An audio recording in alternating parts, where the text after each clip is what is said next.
Hello everyone, I hope you're all doing well. So today we are making a modern house that is actually set into the ruins of it's supposed to be a cathedral. So I've been playing around with the new live edit of objects, if I can actually talk, and wanting to when I saw the fact that we actually got the little cathedral bits from the get together stuff, then I thought it was a perfect opportunity to try and build a house within them, and especially as they're not proper objects, so you can build straight through them as long as you've got them lined up properly. So you probably saw them going a strange colour, so all you have to do is move them a bit and you can have the wall go straight through them, or fences or whatever. So it is pretty cool. I've been really enjoying using all the live objects stuff because it really makes your game so much more detailed. It's a bit like playing with CC objects, but they're actually in the game, so it's all good. I also did some landscaping beforehand as well, because it always takes me a while to figure out what objects are which in that menu. So I did a little bit beforehand because obviously you can't copy and paste and stuff, and I was just trying to flick through to see what objects and stuff that I actually wanted. So we've got a little river running past the old cathedral, and we've got a little boat on there and a disused dock as well, with a little bridge, a little footbridge as well, and it's a few trees and stuff about just to make it look as though it is a nice lived in area. So I thought it'd be fun to go super modern, just to contrast with the old stone and stuff. So we're kind of going for a very black and white theme for this house, which is classic modern, just go black and white. But I tried to make it interesting. We've got this nice big like central bit that is like the hallway of the house, and I wanted to make that different to the outside. So we've got no skylight, it's very black, it's sort of supposed to be really dark, like wood texture, and then we're going for very white outer bits as well, just so when you actually have the cathedral bits, the old ruined parts, it stands out a lot more against the new part of the house. It also is interesting to work with the inside as well, because obviously we've got the stone and stuff on the inside, so it makes some of the rooms look really cool, really interesting. But we'll see that when we get there. But I've decided to use a few different types of windows. So when we've got some nice big like blank walls, then I've used some big aspect windows and stuff, and then when we got to the sides, especially on the front, I wanted to use a little bit more private windows, just to make it as though there is some privacy in this house. And I found these like walls and little gate fence as well, so I thought that'd be really cute to have as the little fence, the front of the house, and using the terrain tool to actually make some paths and stuff, to make it as though there was always sort of a path leading that way, and they've just kind of dug it out so it fits their needs. I've also got a few like old pylons and stuff about as well, so they actually have, pretending that they actually have electricity, and obviously we have cars and stuff as well that are at correct scale, so obviously I had to include one of those as well. So we've hopped on into the interior. We're starting off with the kitchen. This is a double height room, just to make the exterior walls look super grand and super impressive.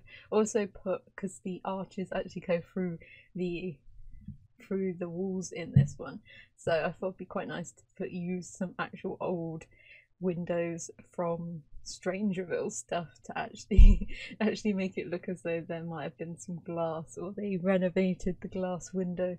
So we've got some nice little windows right at the top of this, but we've also got the contrast of the super epic massive kitchen that's really modern and white and stuff, and because we've got like the double height walls, and then we've got an extra layer as well, it makes it really open and also you can put in a load of storage as well. It's just like, let's go ham with the storage. And obviously, because the Sims wouldn't actually no one would realistically be able to get to the top shelves. So I was like, I need to add some plates and stuff on the bottom and some shelves that people could actually potentially get to. So that's that is the inspiration for the kitchen. It also has the big windows out into the pond area as well, and put a little decking out here and have some of the hanging baskets. I do put some chairs there as well off camera.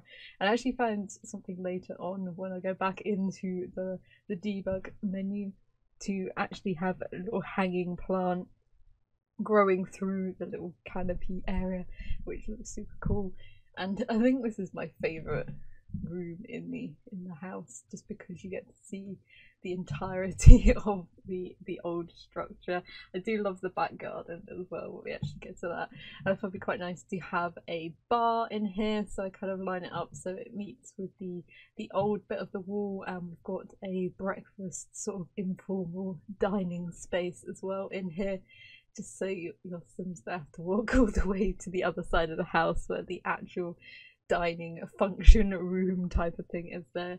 And we have some bottles on the wall, just extra storage, and I thought it'd be quite nice to put a sofa in there as well, so you can, it's kind of a heart of the home space that you can do multiple things in as well. So in the entranceway, we just got a few of the like shoe racks and stuff, and a bit of shelving, and add in a few more shoes along the bottom as well. Kind of these spaces quite big, and obviously they're non-useful spaces as well, so it's kind of trying to fill them with art and stuff, because I thought maybe there'd be a family that had lots of art on the walls, so mixing it up with some of the ones that you can get normally and some of the ones you can get through the debug menus as well, just for fun, because I do like some of the space and the microscope pictures you can get, so I put a load of those upstairs just to make it interesting. I do like having some extra objects, and I have to remember now all the time to put in my game to have to have the extra objects all the time. Talking of microscope paintings, I went to a very small but interesting little exhibition at the Hayward Gallery that's just behind the South Bank Centre, and it's free to go to, so if you're out and about in London, then definitely pop along. And it's a person who's kind of made eerie landscapes and stuff out of, there's some made out of copper, and he's put them in saline solution and run electricity through them, so it kind of grows into different shapes and forms and stuff in big tubes that are all lit up, and it's really dark space. And then he's kind of taken those sort of forms and created this animation that you kind of journey through, and it kind of looks somewhat 3D because the screen's curved as well, so it's really interesting. You can literally sit there and watch it for hours. It's on like a 7-minute loop, but you can literally sit there in peace and quiet and just wonder and imagine stuff to do with it. So it was a pretty cool exhibition, pretty chill as well, and it's free, which is the best thing. They also have an amazing cafe upstairs which does very good chocolate, so that is also a bonus. And we have moved on to our living room, so this is a little bit more informal room at the back. It's got some nice carpeting in here as well. I'm going for classic greys and whites and blacks in there, but it's just a nice family space. And then we are on to the study, which is an epic room. We've got the full use of having those stone walls as well, so I thought it'd be really imposing sort of space, using the bookcases from Strangerville as well, which I haven't actually got to use in the build yet, and I thought it was perfect for this build. And I actually filled them up with literally all the trophies I could get my hands on, because I thought this guy, or this sim, is pretty successful to be having his own house built inside a ruin of a cathedral, so I think they would have a lot of awards. And I also wanted to put something behind the like desk area, which is huge. I love making a huge desk with like extra laptops, and we got an Alexa and stuff. So we got a little DJ thing at the back, perhaps a music producer or something like that, or like sound editing or something along those lines. Just to allude to them having a fancy job. We've got a dartboard in there as well for when they get bored. Need to work out some ideas. You can throw some darts. We also have 2 chairs in there, so you can have your business meetings and be all formal and stuff. Those new chairs from Island Living work perfectly in a modern build as well, which is super good, super fun. And then in this room, I thought it'd be quite nice to have just a relaxing room. So we've got some fun games stuff, especially if you've got kids Sims, they can have their friends over and have like a good old play and socialise in here. We've got some fun posters up as well because I forgot you unlock all the Strange Reveal fun X-Filey posters, which is always good. So we've got like a games machine and some guitars, foosball and stuff. So, and we get the stone and stuff in there as well. And then in the space, I kind of wanted it to be like a formal dining area. It kind of turned into a big like entertaining space. So we've got a bar area, we've got the dining table itself, we've got a grand piano in here as well, because obviously if you're a fancy sim, then you have to have your grand piano. And I also add in the dance floor and stuff as well to match and kind of just go all out with the entertaining. So you can imagine the Sims that live here are very good at putting on a gold party in here. And there wasn't any room for a DJ booth, but obviously you could keep that in your inventory, whip it out when you need it.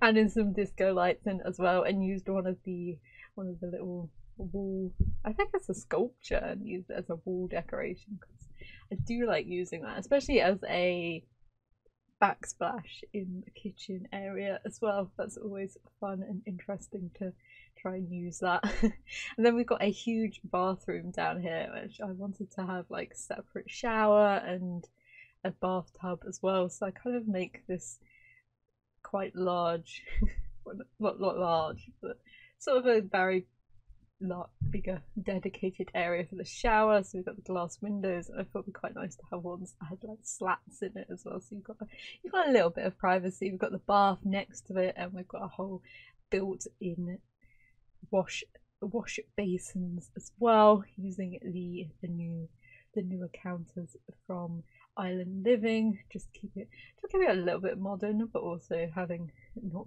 super modern as well. I didn't find it a bit hard to place where the toilet would go, because I kind of didn't think about that. I didn't want to put a wall in the middle of the room either, just to put it against, so it is facing the door, so you can probably see through, because I think those doors have slats of glass in them, so you probably try and not look in to the room when you know someone's in there. We've also got a bench in there as well, so you can put your stuff down in there. So upstairs we have, I think, 3 bedrooms. This is the master bedroom, and then we've got another bathroom that's off to the front of the corridor bit of the house, and then we've got a gym at the back bit, and then we've kind of got this nice open space that I kind of play around with once I get back into the debug menu, because I forgot there are epic sculptures in there. I'd seen them, but I didn't know how far into the catalogue it was. So it's like, yes, we need to put some abstract sculptures about the place. Yeah. Got a nice ensuite bathroom. We've got a built-in wardrobe and some other ones from Get Famous as well, just to mix it up a bit. We've got a nice windows out onto the balcony area, so I wanted to keep as much light in here using the more translucent curtains and stuff, just to look a little bit bougie, a little bit fancy as well. Actually, I go quite dark in this bedroom, which compared to the the white walls of everything, it's quite a nice contrast. It also means that it'd be super nice to sleep in. You wouldn't need a face mask in this bedroom because it's super dark. You probably would for the curtains though. You probably hopefully the black bits at the top can be pulled down as well, so you've got some shade. But we're going for some dark wood in here, which is quite a nice contrast with all the white and stuff. It's definitely got a more personality to it in the bedrooms, especially with the like kids' bedrooms and stuff. They've got a lot more colour and personality to them. Going for a white floor in here, especially as we've got black walls. So it like makes sure it's light enough, but it's also a little bit more exotic than the other rooms. This room is a young adult bedroom or teen bedroom, and we've got a bit of the old walls coming through. We've also got a window that's near one of the old windows as well. It kind of makes it look as though there's like a little balcony area that you could go out to, but obviously you can't, health and safety. But we're going for a blue theme in here, as a classic blue theme, like I always do for young adult bedrooms, because I am obsessed with this wallpaper basically. And they've also got windows out onto the balcony, which is the bit we work on, I think, after this, but it's the more like private area. There's an area out that's a bit more exposed, and then we've got like a more private seating area. Got a few posters, a few pictures as well on the wall, using some of the ones from the photos from Island Living in about the place as well, because there are some good photos, especially as you don't have to take them yourself either. I didn't go over the top with the like objects and stuff in here. There's not too many clutter items. It kind of has a set place for everything, and we've also got a crack in the wall as well, just to emphasize that it might be a little bit of structural damage here and there, kind of, it might be falling apart. And then in here we've got a kid's bedroom, so we're going for a girl's bedroom. Got like a little divided area, so it's got like a changing area that has the screen and stuff with the wardrobe, and then the desk and the bookshelf, and then we've kind of got the bed and the toys and stuff about the place. Obviously they've got all the fancy toys they could ever want, and we're going for like a pinky purpley theme in here with some grey furniture rather than going for the white. It also matches the bed frame as well. I wanted to use the four poster bed. It also looks a little bit more grown up as well with the duvet cover. I've chucked a few of the projects in the corner as well, just to make it look as though they had been working on stuff but kind of had nowhere to put them, so they just dumped them in the corner. Obviously weren't good enough to go on the mantelpiece or on the fridge either. And then in the back room here we have our gym area, so we've got some of the fancy gym equipment and just the usual stuff in here. A bench for your towels and your other objects. I think I put one of the protein things on the wall, and some of the like shirts as well. I also found the little postcards that you collect, and I thought it'd be quite fun if she's got like friends that have been on holiday and they've sent her a postcard from about the world, so I thought it'd be quite nice to put them up on her notice board. It just makes it a little bit more personal and a little bit as though these Sims actually have lives within the game. And just putting a lot of the paintings up as well that you get about. At the moment we have the big dinosaur skull in the middle, which changes to one of the debug sculptures. We've got a few trophies, and I also put the parenthood board in here as well, just to make it look as though it's kind of there keeping track of their exercise routine or something like that.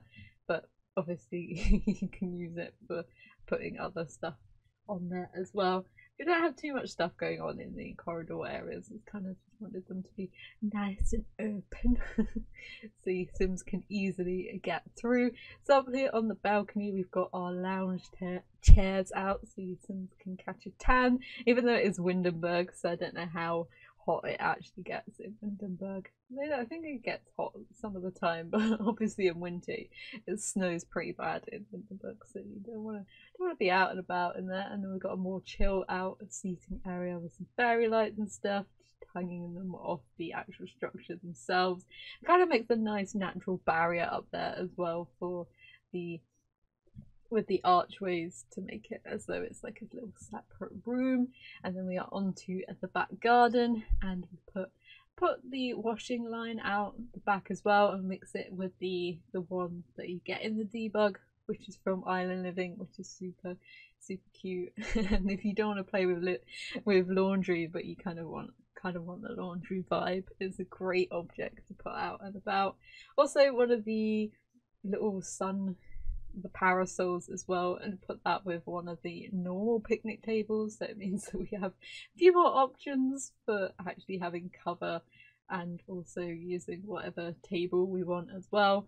And putting in a barbecue table, we've also got some planters and stuff, and a swing as well, just to make the garden look a little bit more used as well. We also put in a little koi carp pond as well, so they might have kind of imagined that they kind of manipulated the river, so it made them their own pond out the back. And obviously we're going for a very like country garden, overgrown but well maintained and mature garden, so it looks nice and full and got lots of rocks and stuff. Also made sure to have the terrain have like soil and stuff to make it actually look as though it was a proper landscaping.